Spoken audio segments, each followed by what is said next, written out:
टीना भाभी का चैन। मम्मी मैं शादी करूंगा तो सिर्फ श्वेता के साथ। पापा मम्मी सोचो तो जरा, जिसने अभी से भैया को हमारे खिलाफ कर दिया, शादी के बाद न जाने क्या करेगी। खिलाफ कर दिया का क्या मतलब है? मैंने सिर्फ उससे शादी करने के लिए बोला है, घर छोड़कर जाने के लिए नहीं।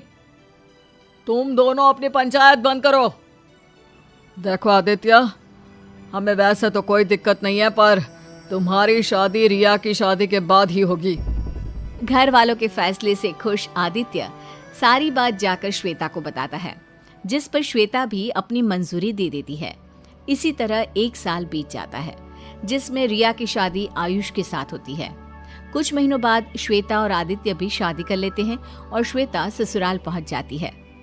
सच कहते हैं, घर की रौनक लड़कियों से ही है। रिया की शादी के बाद घर सूना सूना हो गया था, पर अब तुम आ गई तो लगता है रौनक वापस आ गई। मम्मी आदत मत लगाओ, क्योंकि जब ये दोबारा ऑफिस जाना शुरू करेगी रौनक अपने आप खत्म हो जाएगी। इन्हें तो बस बिना सोचे समझे कुछ भी बोल देने की आदत है। मम्मी पापा आप फिक्र मत करो, आप जब भी कहोगे मैं हाजिर हो जाऊंगी। थोड़ा मेरे बुलाने पर भी आ जाना, या सारा प्यार मम्मी के लिए ही है, पापा के लिए कुछ भी नहीं। सारा परिवार हंसने लगता है। इसी हंसी खुशी में दिन बीतने लगते हैं, जिसमें धीरे धीरे कुछ बातें श्वेता ससुराल वालों से, कुछ नए तौर तरीके ससुराल वाले बहू से सीखने लगते हैं, जिससे उनके बीच एक दूसरे की सोच को लेकर इज्जत और समझ बढ़ती है। समय बीतता है। एक शाम परिवार साथ बैठकर बातें कर रहा होता है, तभी घर की घंटी बजती है। दरवाजा खोलने पर रिया और आयुष को सामने खड़ा देख सब हैरान हो जाते हैं। रिया, जमाई जी, आप दोनों रात के इस समय यहाँ कैसे? सब ठीक तो है ना? अरे इन्हें शांति से बैठने तो दो, आते ही सवालों की बारिश शुरू कर दी। वो घर में दोनों भाइयों के बीच लड़ाई हो गई। पापा जी ने भैया का साथ देकर आयुष को भला बुरा बोल दिया और ये गुस्से में घर छोड़कर निकल आए। कहाँ जाए कहाँ नहीं कुछ समझ में ही नहीं आ रहा था, इसलिए मैं इन्हें यहाँ ले आई। मैं अभी भी कह रहा हूँ होटल में चलते हैं, कुछ दिनों में घर का इंतजाम कर लूंगा। अरे होटल क्यों, ये आप लोगों का ही तो घर है और अपने ही घर में आने के लिए किसी टाइम या परमिशन की जरूरत नहीं होती। आप दोनों यहाँ सबके साथ रहोगे, जब तक चाहोगे तब तक। अब जहाँ पूरा परिवार खाना खाने और बात करने में लग जाता है, वहीं रिया अपनी भाभी की बातें सुनकर उसके खिलाफ साजिश सोचने लगती है और अगले ही दिन से ननद भाभी को परेशान करने, कभी घर का काम, कभी उसके कपड़े, तो कभी ऑफिस और घर की बातों के जरिए घर वालों को श्वेता के खिलाफ करके उसे परेशान करने की कोशिश में लग जाती है। मम्मी, भाभी सुबह की गई रात को वापस आती है और सारा काम आपको अकेले करना पड़ता है। आप कुछ भी नहीं बोलते उसे, ये तो सही नहीं है। आपको उन पर कुछ तो सख्ती रखनी चाहिए।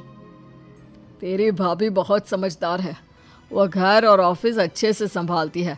हमें अपनी बहू से कोई शिकायत नहीं, और अगर तुझे मेरे अकेले काम करने से दिक्कत है तो तू भी तो घर में खाली बैठी रहती है, काम में माँ का हाथ बटा ही सकती है।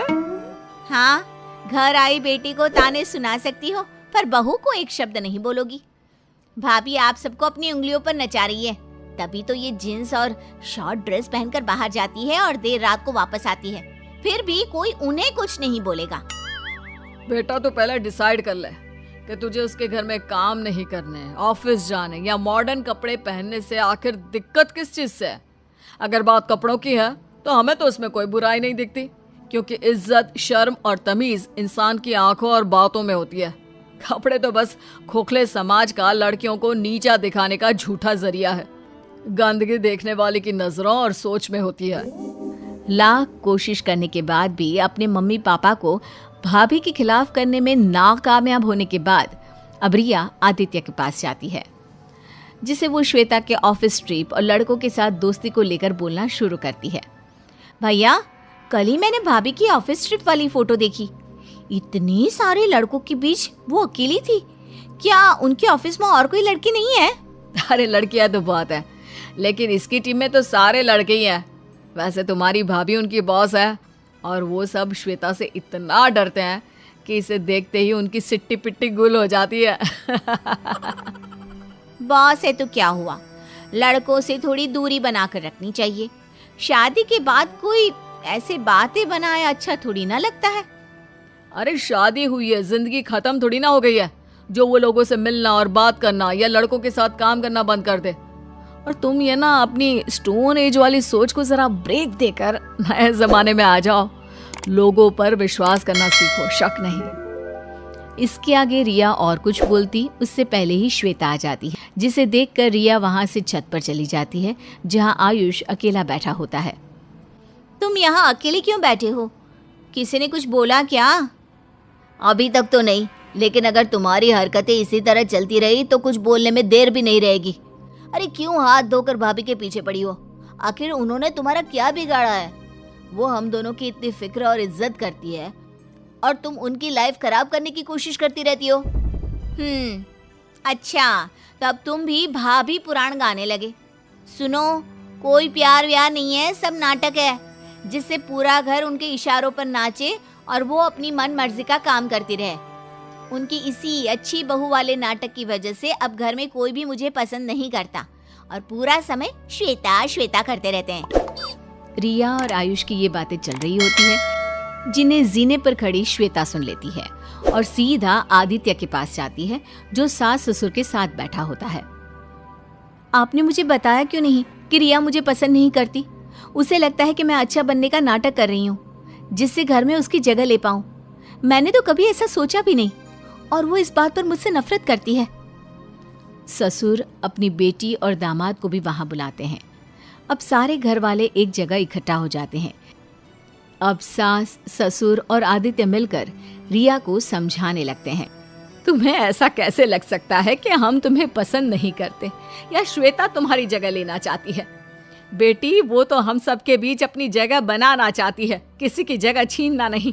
हमारे लिए तुम दोनों एक बराबर हो, किसी एक की वजह से दूसरे की अहमियत कम नहीं होती। रिया, शादी के बाद मैंने बहुत सुना था कि रिया थी तो घर में रौनक थी। मैं तो घर में सबको खुश रखने की कोशिश करती हूँ।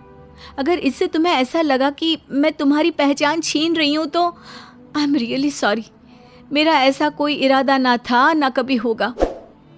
माँ भाभी के साथ बाकी घर वालों की बातें सुन रिया को अपनी गलती का एहसास होता है और वो भी श्वेता से माफ़ी मांगती है, जिसके अगले ही दिन आयुष और रिया दूसरे घर में शिफ्ट हो जाते हैं और सब पहले की तरह खुशी खुशी रहने लगते हैं।